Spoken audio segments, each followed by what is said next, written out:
O Senhor esteja convosco. Proclamação do Evangelho de Jesus Cristo, segundo Marcos. Naquele tempo, Jesus disse a seus discípulos: naqueles dias, depois da grande tribulação, o sol vai se escurecer e a lua não brilhará mais, as estrelas começarão a cair do céu e as forças do céu serão abaladas. Então vereis o Filho do Homem vindo nas nuvens com grande poder e glória. Ele enviará os anjos aos quatro cantos da terra e reunirá os eleitos de Deus de uma extremidade à outra da terra. Aprendei, pois, da figueira esta parábola. Quando seus ramos ficam verdes e as folhas começam a brotar, sabeis que o verão está perto. Assim também, quando virdes acontecer estas coisas, ficais sabendo que o Filho do Homem está próximo às portas. Em verdade vos digo, esta geração não passará até que tudo isso aconteça. O céu e a terra passarão, mas as minhas palavras não passarão.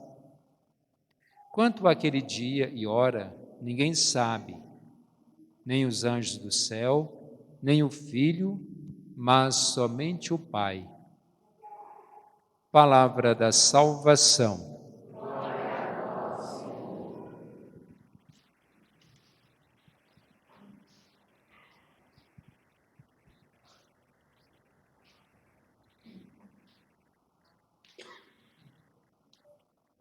Nós estamos celebrando o 33º domingo do tempo comum, quando nós, no domingo que vem, celebraremos a solenidade de Cristo Rei, que seria o 34º domingo, e que vamos encerrar esse período, esse tempo litúrgico, que nós chamamos de tempo comum, para entrarmos no novo ciclo, que é o ciclo do Natal, que são 4 domingos.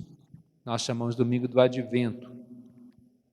E é claro que nós vamos refletir depois, em cada celebração, sobre o momento, nesse momento oportuno. Quando a gente vai chegando ao final de um ano, o ano civil, a gente vai se preocupando, usar o dinheiro, 13º, para fazer as compras, como que a gente vai se preparar para as festas, como também a gente vai preparando o espírito, que vai falando, o que eu vou fazer o ano que vem, qual é o meu propósito de vida. E aí a gente propõe fazer regime para emagrecer, propõe rezar mais, propõe fazer mais amizade, propõe isso, aquilo, outro. Mudança de ano, às vezes, fica só na proposta, na verdade, né? Mas é o momento de nós pararmos para refletir. E como nós estamos nesse final de ano litúrgico, que não coincide com o ano civil, que começa no primeiro domingo do Advento, são 4 antecedentes ao Natal, que vai até ao domingo do Cristo Rei, com a semana. Então, nós terminaremos daqui 15 dias, exatamente essa celebração do tempo comum. É tempo de nós pensarmos um pouco na nossa vida com Deus. A gente pode ter 20 anos ou menos, 30, 50, 100. O que nós esperamos da nossa vida? Que um dia ela terá um final. Não sabemos como e nem quando. Nós não sabemos se a gente vai dar um ataque e morrer, quem vai ficar muito tempo doente, vai ficar muito idoso. Não sabe disso. O que nós sabemos? Que um dia esta vida, que é um presente de Deus, ela vai acabar, será uma pausa para que com a morte nós consigamos entrar numa outra vida, que é a vida eterna. Como vai ser lá? Ainda não cheguei, né? Não vamos dizer lá vai ser assim, assim. E fica naquelas expectativas. Mas a nossa maior certeza é de que nós vamos estar frente a frente com Deus. Não é um lugar físico que nós vamos ocupar esse espaço, porque o Espírito não ocupa espaço, mas é a gente admirar a Deus na sua infinita beleza para sempre. Essa vida que é cheia de sofrimentos, alegrias também, é claro, e lutas, sacrifício, tudo isso passa, porque aí nós vamos gozar das alegrias que Deus vai nos conceder. Mas, só que Jesus nos fala, né? Que nós precisamos saber discernir o tempo. Quando ele fala da figueira, a figueira ela vai produzir o seu fruto no tempo devido, como tantas outras árvores. As folhas vêm a cair, às vezes a gente pensa até que a árvore morreu, depois ela floresce, põe nova folhagem, depois floresce, produz frutos. E quem lida com aquilo sabe qual é o tempo certo. Como a gente sabe, olhando quando é que vem a chuva, quando não vem, se a chuva que chega daqui se vem de cá ou se vem de cá. E nós vamos aprendendo com o tempo. Isso sem contar com o serviço moderno de meteorologia. Agora Jesus nos chama de hipócritas, porque nós sabemos as coisas materiais desse tempo presente. Por que nós não sabemos o tempo de Deus? Na verdade, quando ele fala que um dia vai voltar, pergunta quando? Fala, não cabe a mim revelar, mas a meu Pai que está no céu. Nem ele falou quando voltaria para o céu, tanto que quando ele já estava se despedindo dos seus discípulos, eles ainda ousaram perguntar, é agora que o Senhor vai resgatar Israel? Quer dizer, já estava dando por finalizada a sua missão, deixando a bomba na mão deles, para que eles dessem continuidade, não como bomba, mas como missão de anunciar o Evangelho. Aquilo que ele fez, que eles dessem continuidade. Então, eles não ficaram assim com Jesus por mais tempo, porque ele não anunciou quando. Daqui 10 dias, 20 dias, 40 dias, ele não falou nada. Vai acontecer. Devo voltar ao meu Pai. E como diz a segunda leitura na carta aos Hebreus, aquele sumo sacerdote que está à direita do Pai. É um lugar reservado para Ele. E que Ele procura preservar um lugar para nós.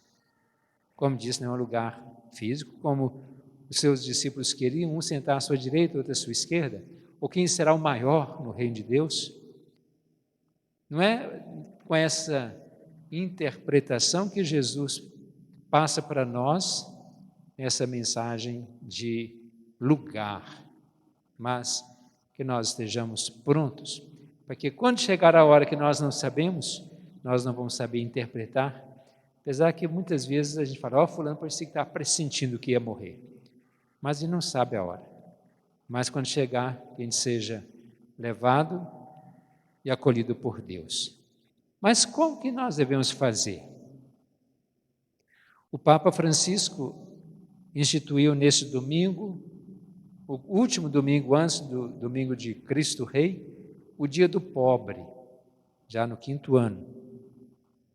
Não é que aí a gente vai prestigiar, homenagear o pobre, dar parabéns para ele, como a gente parabeniza o professor pelo seu dia, parabeniza o médico pelo seu dia, mas para que nós possamos refletir sobre a realidade de uma grande parte da nossa população que vive no estado extremo de pobreza, de miséria, e que muitas vezes são julgados que são pessoas malandras, preguiçosas, não querem crescer na vida, não querem estudar para melhorar, ou preferem viver no crime, preferem viver no vício. Nós só muitas vezes julgamos por esse lado. Mas Jesus veio não para os santos, mas para os pecadores. Nós não devemos homenagear não só os bons. Essa homenagem não é colocar ali no lugar, como disse, e fazer um discurso de homenagem, mas no sentido de favorecer a pessoa na sua vida, porque Jesus, Ele quer o bem para todos. A vida que Ele traz é para todos. Lá no capítulo 10 de São João, versículo 10, Jesus fala assim: eu vim para que todos tenham vida em abundância. Quer dizer, vida com dignidade. Ele não fala, eu vim para os ricos tenham vida, não vim para os bonitos, não vim para os inteligentes, não vim para que todos, ainda que nós discriminemos algumas pessoas, Jesus veio para eles também, para essas pessoas também. E quando nós julgamos o outro, é porque nós não estamos no lugar dele. Se eu falo assim, fulano não vale nada. E se eu estivesse, realmente não vale mesmo. E se eu estivesse no lugar daquela pessoa? Fulano está na cadeia. E se eu estivesse? Porque não é questão de sorte, não é questão de educação, não é questão de prêmio. Acontece muitas vezes. Eu posso até estar com reta intenção, errar de uma maneira que eu vou ser punido, de uma maneira mais drástica, por que não?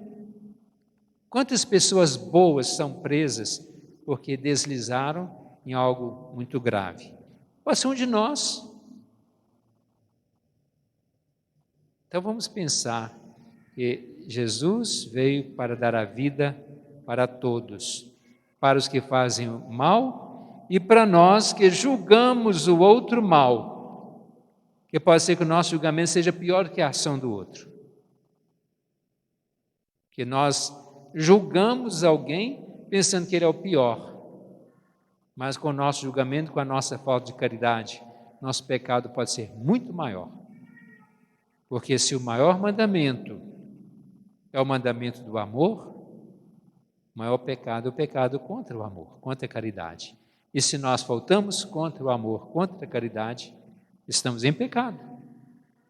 Não estamos nessa sintonia com Deus. Não estamos vivendo de acordo com a vontade de Deus. Então, tudo isso vai acarretar no final dos tempos, que Jesus não prevê que virá, Ele fala que vai vir no final dos tempos, mas pode ser agora. E que às vezes Ele fica imaginando quando vai se estar aparecendo o fim do mundo. Por que esse fim do mundo vai acontecer só para alguns? Porque os outros que já passaram, não passaram por esse fim do mundo. O fim do mundo, eu imagino que vai sendo de acordo com que cada um vai se entregando nesse sentido da morte, e que nós não sabemos que hora, pode ser um castigo para nós, por um mal feito, não que Deus esteja castigando, não. Deus é misericordioso. Mas se eu estou agindo de uma maneira imprudente, eu posso ser vítima daquela imprudência.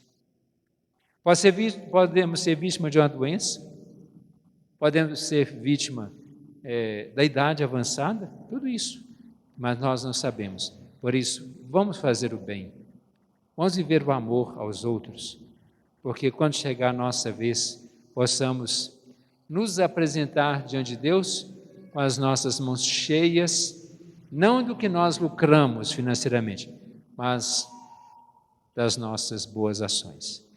E quando nós fazemos uma boa ação para alguém, a quem nós estamos servindo?